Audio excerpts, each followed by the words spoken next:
Hello दोस्तों, अस्सलाम वालेकुम। आज के इस एपिसोड में हम किया सोरेंटो का रिव्यू करेंगे और हमने ये देखना है कि क्या इस Japan crazy Pakistani auto market में सोरेंटो की कोई जगह है। कुछ अर्सा पहले की बात है when Hyundai wanted to make a come back to Pakistani auto scene decided to launch the Santa FE।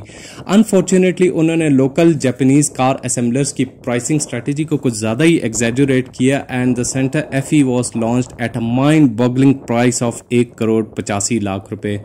I think it is safe to say कि वो दिन और आज के दिन no units were ever sold. अब हायोंडाई की एक सब ब्रांड किया ने सोरेंटो लॉन्च की। This time a bit cooler, less greedy heads prevailed और ज़रा बेहतर प्राइसिंग स्ट्रेटेजी अपनाई गई। सोरेंटो की स्टार्टिंग प्राइस है 7 million rupees for the 2.4 litre front wheel drive option और उसके बाद 82 लाख रुपए for the 2.4 litre all wheel drive option, जो कि ज़्यादा डिज़ायरेबल है और आज की हमारी टेस्ट गाड़ी भी है। और top of the line 3.5 litre V6 model की प्राइस 84 लाख रुपए है। If you ask me, I would like to have the all-wheel drive option in the 3.5 liter version as well. मेरी एक ऑब्जर्वेशन ज़रूर है और वो ये है कि किया ने पाकिस्तान में सोरेंटो 3rd जेन की लॉन्च किया, जबकि बाहर की दुनिया में इसका 4th जनरेशन चल रहा है। चलें ठीक है, एक्सेप्ट कर लेते हैं, ये इतना कोई बड़ा मसला नहीं है, क्योंकि हकीकत तो ये है कि the darling of Pakistani car buying public, यहाँ की आप कह लें ऑफिशियल या अनऑफिशियल या ट्रेडिशनल कार ऑफ पाकिस्तान जो है वो करोला अभी तक 11 जेन चल रही है, जबकि बाहर की दुनिया में 12 जेन चल रही है। So I think if it is okay for Corolla then it's okay for Sorento as well. आइए दोस्तों, इस गाड़ी को हम डिटेल में देखते हैं। सोरेंटो दिखने में अच्छी है और इसकी कर्व्स और एंगल्स एक स्टैंडर्ड SUV जैसी ही हैं, लेकिन इसकी स्टाइलिंग का मैं कोई बहुत बड़ा फैन नहीं। आई फील कि इस जनरेशन की किया कार्निवल और सोरेंटो की क्यूज ज़्यादा डिज़ायरेबल तो नहीं, लेकिन ओवरऑल सोरेंटो का डिज़ाइन अप टू डेट और डिसेंट लगता है और ये ज़रा सीनियर सिटीजन्स की गाड़ी लगती है। इसके फ्रंट एंड पे इसकी सॉफ्ट और कर्वी लाइंस थोड़ा सा 90s या अर्ली 2000 की लुक्स देती हैं, जबकि 4th जेन की सोरेंटो इसके मुकाबले में इस मॉडर्न एरा के एन मुताबिक है। तो लुक्स के डिपार्टमेंट में डेफिनेटली इस जनरेशन ऑफ सोरेंटो में इंप्रूवमेंट की काफ़ी गुंजाइश है। फ्रंट फेशिया की बात की जाए तो इसकी by function projection LED headlamps है और इसमें डे टाइम रनिंग लाइट्स है और साइड इंडिकेटर्स भी इसी में इंटीग्रेटेड है। इसके अलावा इसकी आइस क्यूब स्टाइल में फॉग लैम्प्स है और टाइगर नोज ग्रिल। इसके साइड मिरर्स इलेक्ट्रिकली एडजस्टेबल और रिट्रैक्टेबल हैं, प्लस हीटेड भी हैं और इसमें साइड इंडिकेटर इंटीग्रेटेड है। साइड प्रोफाइल की अगर बात की जाए तो वो भी एक स्टैंडर्ड SUV वाला ही है और अगर आप गौर करें तो इसकी विंडोज काफ़ी मुनासिब साइज की हैं और विंडोज की सराउंड्स और डोर हैंडल्स जो हैं वो क्रोम में फिनिश किए गए हैं, जो कि बहुत ग्रेसफुल लग रहे हैं। इसके 18 इंच के एल्यूमिनियम अलॉय व्हील्स बहुत खूबसूरत लग रहे हैं। टॉप में स्लिम लाइन रूफ रेल्स हैं जो कि ब्रश्ड एल्यूमिनियम में फिनिश किए गए हैं। पेनोरामिक रूफ, पोल टाइप एंटेना और रेयर में इसका spoiler with 3rd break lamp ना सिर्फ स्टाइलिश लग रहा है बल्कि स्टेबिलिटी के लिए एयर फ्लो को भी बेहतर बनाता है। फिर फ्रंट और रेयर दोनों में पार्किंग सेंसर्स हैं और रेयर का डिफ्यूज़र बहुत स्टाइलिश है।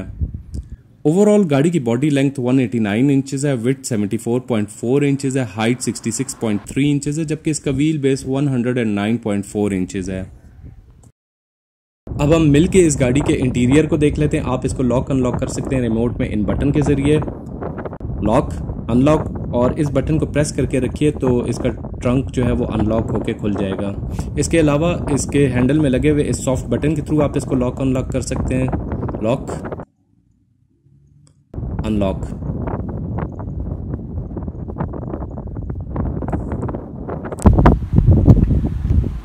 जैसे कि आप देख सकते हैं कि इसमें सॉफ्ट टच मटेरियल्स का यूज़ किया गया है और इसमें प्रैक्टिकलिटी भी है। आप यहाँ पे अपना सामान कैरी कर सकते हैं, पानी की बोतल रख सकते हैं और इसके क्रोम डोर हैंडल्स और ये पैनल इसको एक लग्जरियस गाड़ी की लुक दे रहे हैं। उसके बाद ट्रैक्शन कंट्रोल, इसकी लाइट की इंटेंसिटी को आप कम ज़्यादा कर सकते हैं। डोर सिल्स पे सोरेंटो का लोगो। इसके अलावा इसका ट्रंक आप यहाँ से भी ओपन कर सकते हैं। इस बटन को थोड़ी देर प्रेस करके रखिएगा, फ्यूल लिड यहाँ से खुलेगी। इसकी सीट्स इलेक्ट्रिकली कंट्रोल्ड हैं इन बटन के ज़रिए, और आगे पीछे भी हो सकती हैं, और इसमें हाइट एडजस्टमेंट भी है, प्लस इसमें लंब बार सपोर्ट है, जो कि जिसको भी बैक एक का प्रॉब्लम हो तो उसके लिए बहुत काम की चीज़ है। तो दोस्तों ये है इसका 4 spoke leather wrapped steering wheel, जिसकी अगर आप देखें साइड बोल्स्टरिंग बहुत अच्छी है और ग्रिप इसकी बहुत अच्छी है। उसके अलावा इसमें क्रूज़ कंट्रोल यहाँ पे है, और मल्टी इंफॉर्मेशन डिस्प्ले को आप यहाँ से देख सकते हैं या कंट्रोल कर सकते हैं, और ये क्रूज़ कंट्रोल की सेटिंग है। इस लेफ़्ट साइड पे आप आएंगे तो इसकी मल्टीमीडिया कंट्रोल्स हैं, और सेंटर में ये एयर बैग के साथ किया का लोगो बहुत ही अच्छा लग रहा है। उसके अलावा इसके वाइपर के कंट्रोल्स यहाँ से हैं। गाड़ी को हम स्टार्ट कर लेते हैं, और ऑटोमेटिक हेडलैम्प्स भी हैं इसमें। फिर ये है इसका सिंपल सा इंस्ट्रूमेंट क्लस्टर, जिसमें आप देख सकते हैं कि लेफ़्ट साइड पे रेव काउंटर है, उसमें कूलेंट टेम्परेचर गेज है, और राइट साइड पे स्पीडोमीटर है जिसमें फ्यूल गेज इंटीग्रेटेड है, और सेंटर में एक मल्टी इंफॉर्मेशन डिस्प्ले स्क्रीन है जिसकी मुख्तलिफ़ किस्म की सेटिंग्स आप यहाँ से देख सकते हैं। इसकी बहुत डिटेल्स में हम नहीं जाएंगे क्योंकि वीडियो काफ़ी लंबी हो जाएगी उस तरह से। उसके बाद आप सेंटर में आएंगे तो ये इसका 7 इंच की स्क्रीन है इसके इंफोटेनमेंट सिस्टम की, जिसमें मुख्तलिफ़ किस्म के फ़ीचर्स हैं। इसमें एंड्रॉयड ऑटो और एप्पल कारप्ले का भी फ़ीचर है, और इसके कंट्रोल्स आप यहाँ से कर सकते हैं। मेरे ख्याल में थोड़ी सी ये स्क्रीन अगर बड़ी होती तो ज़्यादा बेहतर लगती। फिर देख सकते हैं आप साइड पे एयर कंडीशनिंग वेंट्स हैं जिसके कंट्रोल्स भी हैं यहाँ पे।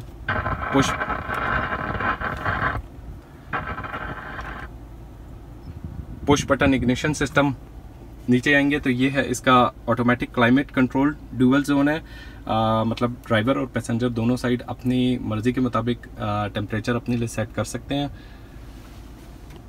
और फिर ये एक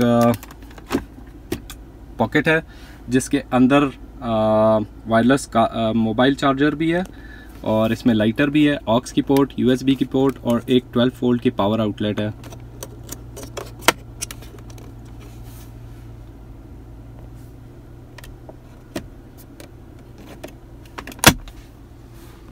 उसके बाद ये एक और पॉकेट जिसके अंदर 2 कप होल्डर्स हैं, या इस वक्त इसमें एश ट्रे पड़ी हुई है। ऑटोमेटिक गियर बॉक्स 6 स्पीड, और उसके अलावा ये पार्किंग सेंसर्स हैं जिसको आप यहाँ से इनेबल या डिसेबल कर सकते हैं। ब्रेक ऑटो होल्ड का फीचर है जो कि बहुत काम की चीज़ है। पार्किंग ब्रेक इलेक्ट्रिकली इस बटन के थ्रू कंट्रोल होती है।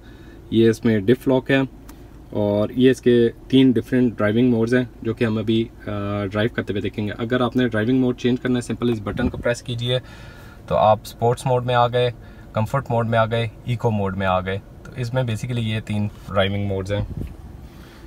उसके बाद ये है इसका सेंटर कंसोल जो कि आर्मरेस्ट के तौर पे भी काम करता है। इसमें एक और पॉकेट, और इसमें देखें कितनी ढेर सारी चीज़ें आप अपनी स्टोर कर सकते हैं इजीली।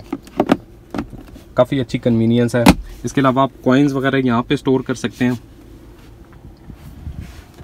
ये ग्लव बॉक्स, उसमें लाइट भी है जो कि बहुत अच्छी लग रही है, और काफ़ी बड़े साइज़ का ग्लव बॉक्स है। इसमें आप अपना काफ़ी अच्छा खासा सामान स्टोर कर सकते हैं।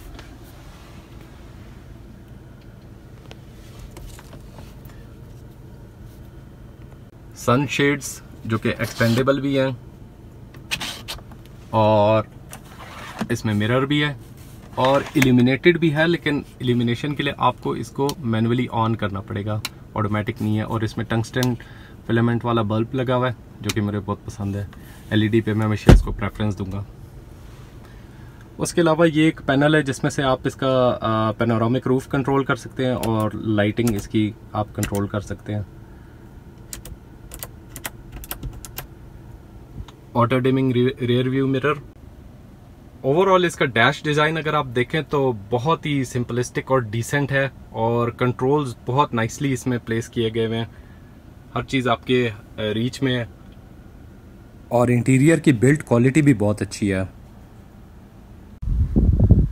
अब हम गाड़ी में ट्रंक स्पेस को देख लेते हैं, और इसकी डिग्गी को ओपन करने के लिए आप रिमोट में इस बटन को दबा के रखिए।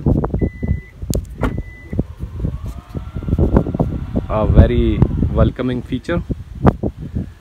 अच्छा, अगर 3rd रो सीट्स भी यूज़ में हैं और पीछे कोई लोग बैठे हुए हैं, तो फिर आपके पास सामान रखने की जगह थोड़ी सी लिमिटेड हो जाती है, जैसा कि आप देख सकते हैं। लेकिन अगर पीछे आपको सामान रखने की ज़रूरत है और गाड़ी में कोई लोग नहीं बैठे हुए, तो आप इन रेयर सीट्स को फोल्ड भी कर सकते हैं, जो कि नहायत ही सिंपल है। जस्ट इसका ये लैच है, इसको पुल कीजिए और इस तरह से रेयर की सीट्स फोल्ड हो जाएंगी।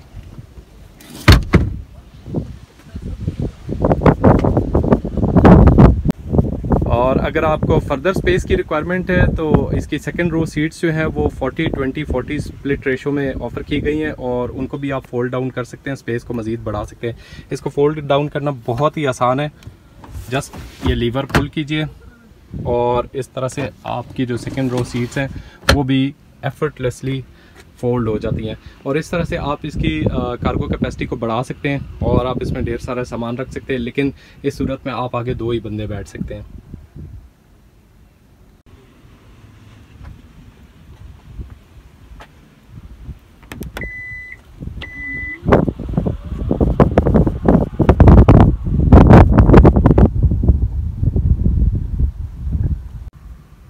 तो दोस्तों, अगर सेकंड रो सीट्स की बात की जाए तो आप जैसा कि देख सकते हैं कि इसमें लेग रूम भी काफ़ी अच्छा है और हेड रूम भी काफ़ी अच्छा है, डिस्पाइट द फैक्ट कि इसमें पैनोरामिक रूफ है, जिसकी वजह से रूफ थोड़ा सा नीचे हो जाता है। फिर अगर रेयर सीट्स की बात की जाए तो ये 40-20-40 स्प्लिट रेशो में ऑफ़र की गई है और इसमें आप सिर्फ सेंटर पार्ट को भी फोल्ड कर सकते हैं। अगर आपने कोई सामान पीछे रखना है, उठाना है या किसी बच्चे ने आगे पीछे जाना है, तो ये भी एक तरीका हो सकता है चलती हुई गाड़ी में आगे जाने का या पीछे जाने का बच्चे के लिए, लेकिन ये रिकमेंडेड तरीका नहीं है। फिर इसकी रेयर सीट्स में काफ़ी फ्लेक्सिबल एडजस्टमेंट्स हैं, आप इसको आगे पीछे को भी मूव कर सकते हैं ये हैंडल के ज़रिए, डिपेंडिंग ऑन आपकी कितनी लेग स्पेस की रिक्वायरमेंट है या पीछे वाले बंदे को कितनी लेग स्पेस की रिक्वायरमेंट है।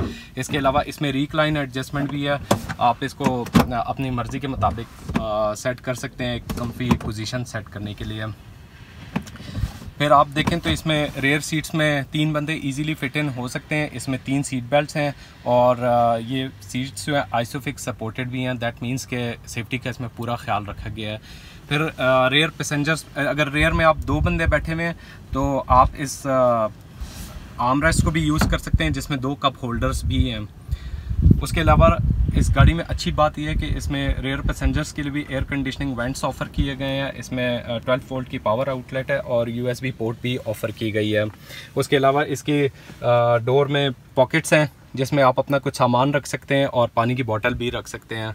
तो ओवरऑल एक एकोमोडेटिंग एनवायरनमेंट है और इसके जो डोर हैंडल्स है उसमें हुक टो भी है, आप अपने यहाँ पे हैंगर होल्ड कर सकते हैं और इसमें ये हेडलाइट भी है रेयर पैसेंजर्स के लिए। अब इसके बाद हम थर्ड रो सीट्स को जाके देखते हैं कि वहाँ पे कैसे एनवायरनमेंट है। अब थर्ड रो सीट्स को एक्सेस करने का एक 2 स्टेप प्रोसेस है। आप इस लीवर के थ्रू इस सीट को फोल्ड कर लें और इसको थोड़ा सा आगे को मूव करें। मूव करने के बाद आप पीछे सीट को एक्सेस कर सकते हैं, लेकिन इसमें कोई स्टेप नहीं बना हुआ, तो आपने डायरेक्टली इसमें अंदर जाना है। अब थर्ड रो सीट्स की हम बात करें तो आप देख सकते हैं कि इसमें लेग रूम काफ़ी अच्छा है। इस वक्त सेकंड रो सीट जो है वो उसी पोजीशन पे जिस पे पहले थी, जिसमें मैंने आगे आपको सेकंड रो की लेग स्पेस दिखाई थी। अब थर्ड रो में आप ये देख सकते हैं कि अगर बड़े बंदे यहाँ पे बैठेंगे तो हेड रूम जो है ना थोड़ा लिमिटेड है, क्योंकि स्लोपिंग रूफ लाइन है और पीछे से छत थोड़ी नीचे को आ रही है। लेकिन उसके अलावा आप यहाँ पे ईजिली कंफर्टेबल होकर 2 बंदे बैठ सकते हैं या 3 बच्चे भी ईजिली बैठ सकते हैं। रेयर सीट्स पे भी 2 हेडरेस्ट हैं और इसमें 2 सीट बेल्ट ऑफर की गई हैं। इसके अलावा जो एक अच्छी बात है वो ये है कि इसमें जो थर्ड रो सीट्स में जो भी पैसेंजर बैठेंगे उनके लिए भी एयर कंडीशनिंग वेंट्स है और उनका सेपरेट कंट्रोल भी है, जो कि बहुत अच्छी बात है। प्लस इसमें कप होल्डर्स भी हैं और साइड में पॉकेट्स भी हैं, तो अगर बच्चे पीछे बैठेंगे तो अपनी कोई भी चीज़ें यहाँ पे इजीली वो रख सकते हैं खाने पीने की। अगर आप लैंड प्राडो की बात करते हैं तो TX ले लें, TZ ले लें नए मॉडल की, तो उनमें भी थर्ड रो पैसेंजर्स के लिए जो है एयर कंडीशनिंग वेंट्स नहीं ऑफर किए गए, जो कि बहुत ज़रूरी चीज़ है। फिर सेकंड और थर्ड रो सीट्स में जो भी बैठेंगे तो उनके लिए बहुत अच्छा प्लस जो है वो है इसका पैनोरामिक व्यू, और पैनोरामिक रूफ को आप ओपन कर सकते हैं तो एनवायरनमेंट बहुत ही अच्छा है और इससे ज़रा केबिन स्पेस ज़्यादा लगती है। प्लस ये कि अगर आप सर्दियों में ट्रैवल कर रहे हैं तो धूप सेकने के लिए बहुत अच्छा है सफ़र के दौरान।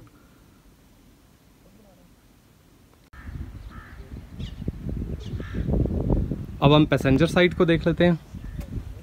यहाँ से भी आप गाड़ी को लॉक अनलॉक कर सकते हैं हैंडल में लगे हुए इस बटन के थ्रू।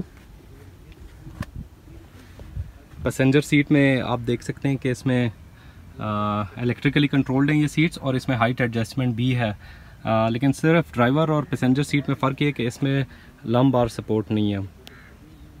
ओवरऑल अब आप देखें इसका 2 टोन लेदर इंटीरियर बहुत अच्छा है, और फ्रंट सीट्स पे जो साइड बोल्स्टरिंग है वो बहुत अच्छी है, मतलब काफ़ी ग्रिपी हैं इसकी seats.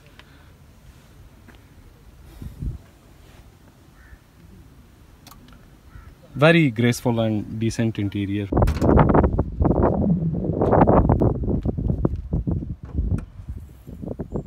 Sorento comes up with a G4K model Theta 2 2.4 litre multi point fuel injection system, जिसकी आउटपुट है 170 हॉर्स पावर एट 6000 आरपीएम, और इसका 225 न्यूटन मीटर्स का टॉर्क है at 4000 RPM.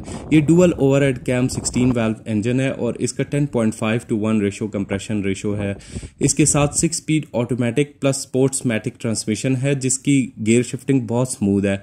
Overall power delivery to all 4 wheels is smooth and good.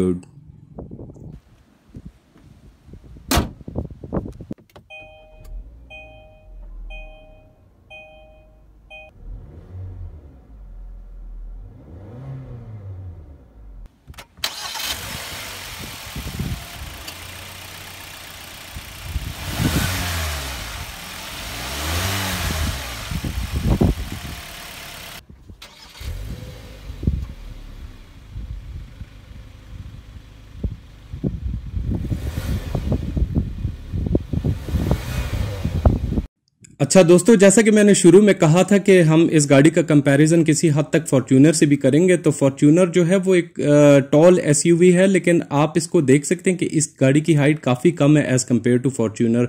तो Fortuner toll होने की वजह से किसी भी किस्म के टेरेन पे ऑफ रोडिंग कर सकती है, और इस गाड़ी को आप देख सकते हैं कि इसके फैंसी किस्म के बम्पर्स हैं, इसकी हाइट भी कम है, और ओवरऑल ये एक सोफिस्टिकेटेड गाड़ी है, तो ये हर किस्म के टेरेन पे ऑफ रोडिंग करने की केपेबल नहीं है। लेकिन इसकी हाइट कम होने का एक बहुत बड़ा फायदा यह भी है कि घर में अगर बुजुर्ग हैं, वालिदैन हैं, और बच्चों के लिए भी इस गाड़ी में बैठना और इससे उतरना बहुत इजी हो जाता है, जबकि फॉर्च्यूनर में ये चीज़ उनके लिए थोड़ी सी मुश्किल हो जाती है। तो इस पॉइंट ऑफ व्यू से अगर आप देखेंगे, तो अगर आपने ऑफ रोडिंग नहीं करनी और इसे एज अ रोड वैरियर ही यूज़ करना है, और फॉर दैट मैटर अगर फॉर्च्यूनर को भी, तो ये गाड़ी ज़्यादा प्रैक्टिकल है उस पॉइंट ऑफ व्यू से। तो भाइयों, अब हम इस गाड़ी को टेस्ट ड्राइव पे लेके चलते हैं और इसका ड्राइविंग एक्सपीरियंस देखेंगे। सबसे पहले हम इसकी थोड़ी सीटिंग पोजीशन और विजिबिलिटी की भी बात कर लेते हैं। तो इसकी ड्राइवर सीट में हाइट एडजस्टमेंट भी है, और आगे पीछे भी मूव कर सकते हैं, और इसमें रिक्लाइन एडजस्टमेंट भी है। तो इसके स्टीयरिंग व्हील की अगर बात की जाए, तो उसमें टिल्ट और टेलीस्कोपिक एडजस्टमेंट दोनों की फंक्शनैलिटी मौजूद है।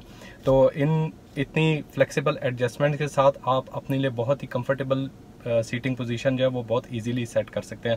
अब इस वक्त जो है इसकी ड्राइवर सीट जो है फुली लोवर्ड पोजीशन में, जो कि मेरी फेवरेट पोजीशन होती है, लेकिन उसके बावजूद आप देखें तो गाड़ी की जो है ना विजिबिलिटी बहुत अच्छी है। ए पिलर से किसी किस्म के कोई डिस्ट्रैक्शन नहीं है, और रेयर व्यू मिरर से अगर आप देखें तो व्यू जो है बहुत क्लियर है, और साइड व्यू मिरर भी जो है ना इसका बहुत क्लियर व्यू दे रहे हैं। प्लस इसमें एक और बेनिफिट ये है कि इसमें फ्रंट और रेयर दोनों में पार्किंग सेंसर्स हैं। तो अगर आपने किसी भी छोटी जगह पे गाड़ी को पार्क करना है, तो आपको जो है ना वो असिस्ट करते हैं इस चक्कर में। अब हम इसको टेस्ट ड्राइव पे लेके चलते हैं। मैं इस गाड़ी को पहले भी ड्राइव कर चुका हुआ। अच्छा, इंजन की पावर जो है वो तकरीबन 172 हॉर्स पावर है, और आई थिंक कि वो काफ़ी है किसी भी हाईवे पे या मोटरवे पे इसको चलाने के लिए, या इवन के सिटी में डेली यूजेज की अगर बात की जाए, तो उस पॉइंट ऑफ व्यू से ये पावर काफ़ी है। और इसका 6 स्पीड ऑटोमेटिक गियर बॉक्स है। पावर जो है चारों व्हील्स को ट्रांसफर होती है उस गियर बॉक्स के थ्रू। गियर बॉक्स में जो मेरी ऑब्जर्वेशन है, इसकी गियर शिफ्टिंग बहुत ही स्मूथ है, और ओवरऑल इंजन और गियर का जो पैकेज है नहायत ही स्मूथ है। और इसके अलावा इसकी फ्यूल कंजम्पशन जो है वो आई थिंक कंपनी रेट करती है 10 किलोमीटर्स पर लीटर की, लेकिन इस वक्त जो है तकरीबन, चूँकि छोटी लोकेलिटी में हम इसको चला रहे हैं, तो तकरीबन मीटर पे मुझे 7 किलोमीटर्स पर लीटर की फ्यूल एवरेज नज़र आ रही है। उसके बाद इस गाड़ी में बैठ के आपको डेफिनेटली एक बड़ी गाड़ी वाली फील आ रही है। अगर मैं इसको फॉर्च्यूनर के साथ कंपेयर करता हूँ तो फॉर्च्यूनर जो है उसकी विड्थ इससे थोड़ी सी ज़्यादा है, इसकी विड्थ उससे कम है, लेकिन बाकी डायमेंशंस ऑलमोस्ट तकरीबन मिलती जुलती है। लेकिन इस गाड़ी में डेफिनेटली एक बड़ी गाड़ी वाली फील आ रही है, जो कि बाहर से इसकी डायमेंशंस देखे तो ऐसा फील होता है कि जैसे शायद ये RAV4 के मुकाबले की है, लेकिन मतलब आपको अंदर बैठ के ना एक बड़ी गाड़ी वाली फील डेफिनेटली आ रही है। उसके अलावा इसकी जो सस्पेंशन है वो सॉफ्टर साइड पे ट्यून की गई है, और क्योंकि कंफर्ट एक प्रायोरिटी थी, डेफिनेटली ये हाईवेज वगैरह के लिए डिज़ाइन की गई है। और आई वुड से कि it's a excellent cruiser on the highway, क्योंकि इसको हमने मोटरवे पे भी टेस्ट किया है। उसके बाद हम हैंडलिंग की बात करते हैं तो स्टीयरिंग की जो फील है वो थोड़ी सी वेग डेफिनेटली ज़रूर है, लेकिन much more better than Fortuner, और काफ़ी ठीक रिस्पॉन्स है इसका। मैं इसको अगर फॉर्च्यूनर के साथ कंपेयर करूंगा तो उसमें एक ऑब्जर्वेशन जो है ये है कि चूंकि फॉर्च्यूनर टॉल गाड़ी है और उसका सेंटर ऑफ ग्रेविटी हाई हो जाता है, और ये गाड़ी जो है क्या नाम है इसकी हाइट कम है। फॉर्च्यूनर की अगर हम बात करें तो उसकी राइड में थोड़ी बम्पीनेस ज़रूर है, क्योंकि उसकी हाइट काफ़ी ज़्यादा है, लेकिन उसके मुकाबले में अगर इस सोरेंटो को हम कंपेयर करें तो इसकी जो है राइड बहुत कंफर्टेबल है। और इवन के थोड़ी सी मैंने इस पर कॉर्नरिंग करके देखी है ना, तो you feel much more planted in the corners. तो उस लिहाज से जो है ना हैंडलिंग के पॉइंट ऑफ व्यू से ये ज़्यादा बेहतर है, और इवन के कंफर्ट लेवल इसका फॉर्च्यूनर से ज़्यादा बेहतर है। बाकी किया की गाड़ियाँ काफ़ी दुनिया में भी मशहूर हो चुकी हुई हैं, और इनकी ड्यूरेबिलिटी और रिलायबिलिटी अब बहुत बेहतर है, पहले जैसा मसला नहीं है। ये मैं आपको इस बेसिस पे कह रहा हूँ क्योंकि मेरे कुछ दोस्त हैं जो कि इराक में हैं और वो स्पोर्टेज यूज़ करते हैं फील्ड वर्क के लिए, और उनके फीडबैक के मुताबिक जो है स्पोर्टेज काफ़ी रिलायबल है। और मतलब ओवरऑल किया की गाड़ियों की मैं बात कर रहा हूँ, क्योंकि वहाँ पे ज़रा फुटप्रिंट ज़्यादा बेहतर है इराक में किया का, तो उस लिहाज से जो है ना किया की गाड़ियाँ काफ़ी रिलायबल और ड्यूरेबल हैं। बाकी एक अहम क्वेश्चन जो सबका रहेगा वो ये होगा कि इस गाड़ी का फ्यूचर क्या होगा पाकिस्तान में, ये कहाँ पे स्टैंड करेगी। तो मेरा ख्याल में फ्यूचर में भी इसकी रीसेल वैल्यू होगी और ये अपनी जगह बना लेगी, क्योंकि एक तो वैसी जैसे कि मैंने आपको बताया कि किया की गाड़ियाँ ऑलरेडी यहाँ पे मशहूर होती जा रही हैं, और आजकल हर फैमिली की ज़रूरत बन गई है 7 सीट्स की SUV।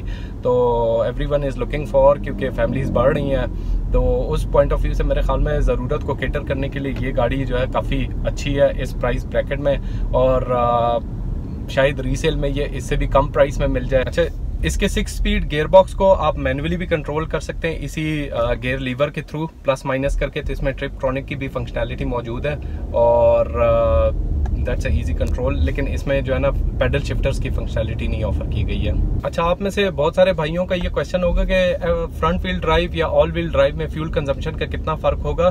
तो बेसिकली जो इसका ऑल व्हील ड्राइव सिस्टम है वो काफ़ी एफिशिएंट होता है नई गाड़ियों का। ऑल व्हील ड्राइव का मतलब ये कि इंजन की पावर चारों व्हील्स को जाती है गियर बॉक्स के थ्रू, लेकिन ये फ्रंट व्हील बायस्ड है। मतलब क्या, ज़्यादा पावर जो है वो फ्रंट व्हील्स को मिलती है नॉर्मल ड्राइविंग कंडीशंस में, लेकिन डिपेंडिंग ऑन ड्राइविंग कंडीशन अगर कहीं पे फ्रंट व्हील्स ट्रैक्शन लूज कर रहे हैं या पावर रिक्वायर्ड है रियर व्हील्स को, तो पावर रियर व्हील को जो है वो ट्रांसफर हो जाती है ऑन डिमांड बेसिस। तो इस तरह से ये काम करता है, तो ये काफ़ी एफिशिएंट सिस्टम होता है। मेरा नहीं ख्याल फ्रंट व्हील ड्राइव और ऑल व्हील ड्राइव में कोई ज़्यादा डिफरेंस होगा फ्यूल कंजम्पशन के पॉइंट ऑफ व्यू से। उसके अलावा इसमें डिफ लॉक भी है। डिफ लॉक का मतलब ये कि अगर आप किसी इस तरह की टेरेन में है जहाँ पे आपको 4 व्हील ड्राइव की ज़रूरत पड़ गई है, मतलब किसी स्नोई एरिया में, मरी हम अक्सर जाते हैं, तो अगर वहाँ पे बर्फ़ पड़ी हुई है या किसी मडी एरिया में आप फंसे में, या किसी ऐसे टेरेन पे हैं जहाँ पे टारमेक है और ऑफ रोडिंग की सिचुएशन है, तो उस सिचुएशन में ये कि आप डिफ लॉक करेंगे तो इसके चारों व्हील्स को इक्वल पावर डिस्ट्रीब्यूट होगी, जिसका फ़ायदा ये होगा कि आपकी गाड़ी को ज़्यादा बेहतर ग्रिप मिल सकेगी। तो दोस्तों, वैसे तो इस पे ऑल व्हील ड्राइव का लोगो लगा हुआ है और इस पे कैटलिंग भी लगी हुई है, जिसका मतलब ये है कि ये ऑफ द रोड नहीं जाएगी। तो अगर आपने सिर्फ रोड पे ही चलानी है तो front wheel drive will serve the purpose, और उस केस में आपको ऑल व्हील ड्राइव लेने की ज़रूरत नहीं है। लेकिन ये कि किसी ऑफ रोडिंग सिनेरियो में ऑल व्हील ड्राइव आपको डेफिनेटली हेल्प करती है, और इसका ऑल व्हील ड्राइव सिस्टम जो है। सोरेंटो की फ्रंट में मैकफिरसन स्ट्रट कॉइल स्प्रिंग सस्पेंशन है, जबकि रियर में किया कि multi link coil spring suspension है। रियर में भी एक कंप्लीट सब फ्रेम सिस्टम है और इसके शॉक एब्जॉर्बर्स रियर एक्सल से पीछे प्लेस किए गए हैं ताकि बॉडी मोशंस को बेहतर तरीके पे कंट्रोल किया जा सके। इस सस्पेंशन डिजाइन और लॉन्गर व्हील बेस होने की वजह से इसकी राइड बहुत स्टेबल और कंफर्टेबल है। इसके अलावा इसका steering rack and pinion type है जो कि इलेक्ट्रिक मोटर पावर असिस्टेड है। इसके 18 इंच के एल्यूमिनियम अलॉय व्हील्स हैं wrapped with Hancock 235/60 R18 tyre size. एक पॉइंट अगर आप नोट करें तो इसका स्पेयर व्हील जो है वो रेयर में नीचे माउंट हुआ हुआ है, just like Land Cruiser. Sorento का कंपैरिजन नॉर्मली फॉर्च्यूनर से किया जाता है, but that is not very apple to apples. Fortuner किसी भी दूसरी केपेबल और ट्रू ऑफ रोडर मशीन की तरह लेडर फ्रेम चैसी पे बेस्ड है और वो काफ़ी टॉल होने की वजह से और उसका एक प्रॉपर 4 व्हील ड्राइव सिस्टम होने की वजह से एक केपेबल और सीरियस ऑफ रोड मशीन है, जबकि रोड पे फॉर्च्यूनर थोड़ी सी बम्पी और स्पीड में इतनी स्टेबल नहीं फील होती। इसके मुकाबले में Sorento is a road warrior, मतलब ये कि ये ऑफ रोडर नहीं है। सोरेंटो यूनिबॉडी कंस्ट्रक्शन पे बेस्ड है और इसीलिए इसकी राइड ज़रा गाड़ी जैसी है और ये रोड पे ज़्यादा स्टेबल फील होती है। और ऑल व्हील ड्राइव की ऑप्शन एक डेफिनेटिव प्लस है सोरेंटो के प्रोफाइल में, जिससे अनइवन और स्लिपरी रोड कंडीशंस में असिस्टेंस मिलती है। सोरेंटो पे मेरा क्रिटिसिज्म इसी पॉइंट पे है कि 3.5 लीटर V6 को भी ऑल व्हील ड्राइव ऑप्शन के साथ होना चाहिए था। वैसे भी पब्लिक किसी SUV को बगैर 4 व्हील ड्राइव या ऑल व्हील ड्राइव के SUV नहीं समझती, तो इस बेसिस पे मैं समझता हूँ कि 2.4 litre all wheel drive would be the top selling model in Sorento overall. बाकी मेरे ख्याल में हर एक की अपनी पर्सनल प्रेफरेंस और टेस्ट है। अगर primary function is to show off तो फॉर्च्यूनर ज़्यादा बेहतर ऑप्शन है और जिसको एक स्टेटस सिंबल भी समझा जाता है। तो दोस्तों ये था एक ब्रीफ सा रिव्यू सोरेंटो का। अब क्वेश्चन ये है कि क्या आप टेस्टेड एंड प्रूवन फॉर्च्यूनर लेना चाहेंगे या न्यूली इंट्रोड्यूस्ड किया सोरेंटो। तो फॉर्च्यूनर पे तो टोयोटा का नाम लगा हुआ है, उसे किसी तारीफ की ज़रूरत नहीं। और किया is making a head away into the Pakistani market और बहुत तेज़ी से एक फेमस नाम है जो कि सामने आता जा रहा है। आपने देखा है जैसे कि स्पोर्टेज की सेल बहुत ज़्यादा हुई है और रोड पे काफ़ी कॉमन हो चुकी हुई है। अब क्वेश्चन ये कि फॉर्च्यूनर में जो काम का वेरिएंट है वो है 2.8 लीटर टर्बो डीजल।